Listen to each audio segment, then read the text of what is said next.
Imagine this. You wake up and you hear footsteps. They're echoing down these cold, damp stone corridors, getting louder. Yeah, and you're small, maybe 7 years old. Your hands are clutching these rough wool blankets. They smell damp, maybe a bit like mildew, maybe? Abandonment? The year is 1793. You're tucked away in a forgotten tower room, Habsburg Palace, Vienna. You're isolated. No one really talks to you, not properly, just, short commands. Then your attendant comes in. She's not a nurse, just someone paid to keep you fed and hidden. And she won't meet your eyes. Those eyes, the ones that look a bit different, maybe almond-shaped, the features that mark you. Your name was Ferdinand, a prince, born to Emperor Leopold II. That's a personal prison, isn't it? The dynastic one. It really is. And that story, it's pulled right from Habsburg court records. It's the hook, really, for this deep dive. Yeah, our mission today is to look into this hidden history. Royal children born with what we now call Down syndrome. How did these powerful families built on divine right deal with, human variation? Through concealment, erasure, really, systematically. And we have to start with the core conflict here. Before 1866, before John Langdon Down even described the condition, these children weren't seen medically. They were seen as curses, bad omens. Exactly. Divine punishment, maybe? Proof of tainted blood?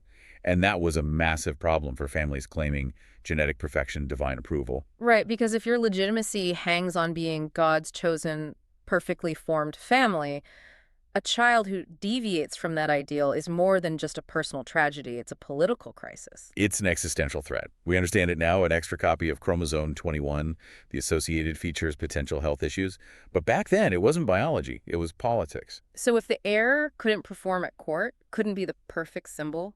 They undermined the whole system. They became a liability, a secret to be managed, usually by making them disappear. Okay, so let's look at one of the earliest examples we can really document. France, 1640.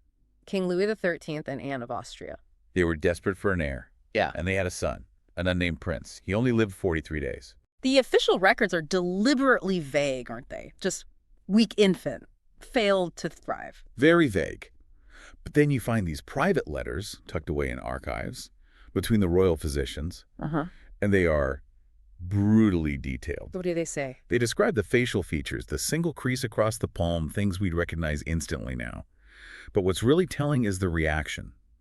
The blame couldn't fall on the king or queen's pure blood. Oh, no. So who did they blame? The wet nurse. Immediately, viciously. Wait, the wet nurse? Why her? Didn't they have any inkling about inherited traits, especially with all the inbreeding going on elsewhere, like Spain? Well, yes and no. They certainly knew something wasn't right sometimes, but the problem had to be external, an internal fault in the royal bloodline. That implied God's disapproval. That was unthinkable. So blaming the wet nurse protected the narrative. Exactly. It kept the fiction of royal purity intact. The poor woman was apparently interrogated endlessly, swore she did nothing wrong. And she hadn't, of course. The infant likely had a congenital heart defect, common with the condition. But politically, it was the wet nurse's fault. End of story. And you mentioned Spain. That's where the inbreeding really amplified things, didn't it? The Spanish Habsburgs. Oh, absolutely. Infamous for it. Cousin marrying niece, keeping the power and the genes tightly controlled, which led directly to figures like Charles II, El Hechizado, the Bewitched. Profoundly disabled. So by the late 1600s, this wasn't just a rare occurrence for them. No. By 1693, court physicians were seeing infants with these features often enough that they started documenting them. In coded Latin, mind you. Very secret reports. Coded Latin. Wow. And here's the crucial part. They noted that the frequency increased with each generation of close marriage. They were seeing the biological consequences of their political doctrine right there. Clinical evidence. That really sets the stage for this pattern of concealment becoming, standard procedure. Let's jump forward a bit, maybe 2 centuries, to the UK, Prince John. Right. Youngest son of King George V and Queen Mary, born 1905. And initially, he wasn't hidden, was he? No, not for the first few years. He was part of the family, photographed, seen publicly until about age 4. But then the seizures started, and the developmental delays, the features associated with Down syndrome, became undeniable. And that's when the royal machine kicked in? Precisely. By 1909, he was effectively gone from public life, moved to Wood Farm, a house on the very edge of the Sandringham estate. Out of sight, out of mind. That 4-year window, it shows the tipping point, doesn't it? Visible, until the difference becomes too obvious to ignore or explain away. Exactly. And when he died in 1919, aged just 13, after a bad seizure, Queen Mary wrote that infamous line in her diary, calling his death. A release, a greatest mercy. Yeah. It's heartbreaking language, but it reveals so much about the mindset of the time. A life that couldn't fulfill its dynastic purpose was seen only as suffering. For the child, for the family, it condemns the system, not the boy. But even in that cold system, there are these little sparks of humanity. His nurse, right? Charlotte Billalala. Lala Bill, she adored him, and she quietly defied the official narrative of him being just a burden.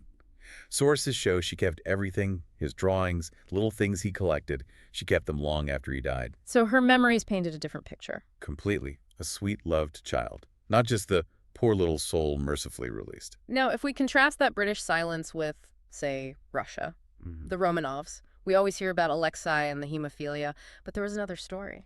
There was.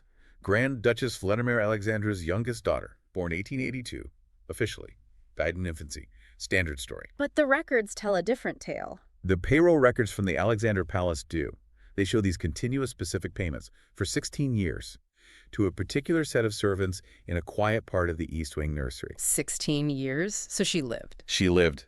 Staff letters describe a girl who never really learned to speak properly, played with toddler toys when she was a teenager, living in this sort of gilded cage, utterly isolated. And then, what happened to her? That's the chilling part. 1917, the revolution. The world focuses on the main family, the executions. And she just disappeared. Vanished into the chaos, already erased from public life, now physically gone too. No record, no grave, no one looking for her, just swept away. An inconvenient truth erased by history's violence. It's terrifying to think how many lives might have just evaporated like that. Back to the Habsburgs in Austria, they often use the stillborn explanation, right? Yes, that was common. Take Archduke Karl Ludwig's son, born 1868, declared stillborn immediately. Case closed. Or it wasn't. Not according to a midwife's diary. Found much later, she conferred the baby lived. And then, years later, this same midwife was called to a monastery outside Vienna. And she saw him. She saw a boy there being raised by the monks. She recognized him instantly. They called him Felix, meaning happy. Apparently because of the joy he just radiated. The monks had been paid off, discreetly, of course, but they treated him not as a hidden shame, but as, a special child of God. He lived there, loved, till he was 12. It keeps coming back to that, doesn't it? The qualities these children often had, joy, affection, no pretense, were the exact opposite of what royal power demanded. Hierarchy, calculation. Precisely. As one source put it, those qualities were antithetical to royal power structures. Which brings us to those rare moments where compassion somehow managed to break through. Okay, like where? Back to Spain, 1693 again. There was physician Diego Mateo Zaparta. He was assigned to examine a young princess. Her name was literally scratched out of the records. Erased. Totally. Zaparta noted her developmental delays, yes, but he also wrote about her extraordinary affection and her pure joy at music and dancing. He saw her, not just the problem. He didn't just report symptoms. No, he went further. He actually suggested these children weren't curses, but represented God's mysterious variety. He was basically challenging the whole idea of divine perfection being tied to the monarchy. That sounds dangerous.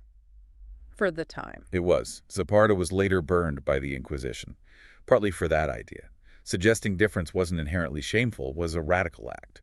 It implied these children had value outside the dynastic calculation. Burned. Wow. Okay, what about other places? The Ottoman Empire. They had a different approach sometimes, not always immediate death or erasure. Isolation. Sultan Mehmed III had a son, probably late 16th, early 17th century. Also unnamed. Also unnamed. He wasn't declared dead, but sent to the cafes. The cage. That luxurious prison for potential heirs who were deemed a threat. Exactly. Records say he died young, but supply deliveries for him continued for 23 years. 23 years. What did the guards report? Strange sounds. Not plotting, not whispers. Just singing. Spontaneous singing and laughter, apparently. Persistently. And when they finally opened the cafes? They found an adult man, developmentally like a child, surrounded by thousands of pieces of colored glass, arranged in these intricate, beautiful patterns. Oh my goodness. A lifetime creating art in total isolation. Heartbreaking, isn't it? Yeah. All that potential, that unique way of seeing the world, sacrificed for appearances. Let's look at Denmark. Prince Gustav, early 1800s. They didn't hide him completely, did they? They had a cover story. An elaborate fiction. They claimed he had a nervous condition, required constant travel across Europe for his health, kept him moving, kept him away from court. So he had minders pretending to be tutors. Yes, sending back fake progress reports. Yeah. But we have personal letters from one actual tutor, Hans Eriksson, and they're fascinating. What did Erickson say? He wrote about Gustav's unique abilities, things like perfect recall for tiny details, an uncanny knack for predicting the weather. Erickson actually wrote, "We measure intelligence too narrowly." Wow. He said, "The prince understands things I do not. Who truly has the deficit, him or those of us who cannot enter his world?" That's profound. That the deficit might be in the observer, not the observed. That feels like a turning point. It really does. And you see a sort of attempt at a middle ground in Italy later on. Princess Giovanna, born 1879. What did her parents do? They didn't erase her. They allowed brief, very controlled public appearances. The official line was just that she was delicate. So, acknowledged but managed. Right. And crucially, she received education tailored to her strengths. She had an amazing memory for music, apparently, and a great connection with animals. She lived a relatively fuller life, it seems. Died at 33. And the king said something significant. King Alberto, I reportedly said, she lived as God made her, and that was enough. Simple words, but after centuries of denial, pretty revolutionary. And then there's the poet Queen of Romania, Elizabeth, who wrote as Carmen Silva. Yes. Her son, born 1893, had disabilities, declared dead almost instantly. But in her private coded journals, she wrote constantly about her angel child who was recalled to heaven. So she grieved privately, but publicly accepted the erasure. Publicly, yes. But her actions tell another story. Records from a Romanian Orthodox monastery show these large, regular payments she made for the care of a special child of God. She supported him secretly. And the payments came with instructions for music supplies, art supplies, trying to give him the comfort and dignity the crown denied, a mother fighting the system from within. It's an incredible pattern across centuries, across Europe. This relentless pressure, the secrecy, and these glimmers of humanity fighting back. But it took something huge to really start shifting the public approach, didn't it? It did, and grimly, it was World War II and the horrors of the Nazi regime, their systematic murder of disabled people. It was a horrifying mirror. How so? Some royal families who had practiced their own quiet forms of erasure or concealment for generations were suddenly confronted with the ultimate industrialized endpoint of that same thinking. Seeing it enacted so brutally by a political enemy, it seems to have forced some level of reflection. Their private shame suddenly looked complicit in a much larger public atrocity. So that shock started to crack the denial. Slowly. Very slowly. Post-war, you see the first tentative steps. Prince John of Luxembourg, born 1957. His family didn't exactly celebrate him, but they did publicly acknowledge his existence and that he lived in care. That was new. Admitting it, even grudgingly. Acknowledgement itself was revolutionary then. It really was. But the truly significant public break came later. 1973, Spain. King Juan Carlos's family publicly acknowledged his nephew, who had Down syndrome. How is that different? He was photographed, he attended family events, they spoke about him with affection. It was a deliberate move away from shame. So medical understanding improved, compassion grew, but has the pressure for royal perfection actually gone away? Not entirely. Things are much better. Individuals with Down syndrome live full lives. But that pressure for the perfect royal image, it definitely lingers. Extreme discretion is still common, even if outright hiding like in the past is rarer. The last confirmed case of complete hiding seems to be from the 1960s. So looking back at this whole history, the core issue wasn't really the genetics, was it? No. The deficit, if you want to call it that, wasn't the extra chromosome. It was the monarchy's deficit of compassion, of acceptance, the inability to value human life outside of its political utility. We've really been digging through an archive of absence, haven't we? Scratched out names, burned portraits, vague records, unmarked graves. Absolutely. And you can't really measure the emotional cost. The parents forced to feel shame instead of love.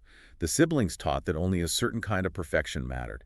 And the children themselves, living these diminished, hidden lives. And this history, it really speaks to us today, doesn't it? It's less about Down syndrome specifically and more about power itself. Exactly. How power, especially when tied to ideas of purity or superiority, operates through fear and shame. How it creates shadows, unmentionables. That happens in all societies, not just royal courts. So the real measure of a civilization, it's not the palaces, is it? Or the jewels? No. The source material really pushes this point. It's how we treat those who don't fit the mold, those who deviate from the expected norm. We can't change what happened to Ferdinand or the unnamed princess or Prince John, but acknowledging they existed, that their lives had inherent value that matters. It does. And it leaves you with a final thought, doesn't it? Yeah. What if? What if just one of those powerful families centuries ago had chosen love over fear, acceptance over dynastic shame? How different might history look? That's the question that still echoes, I think, down those cold stone corridors.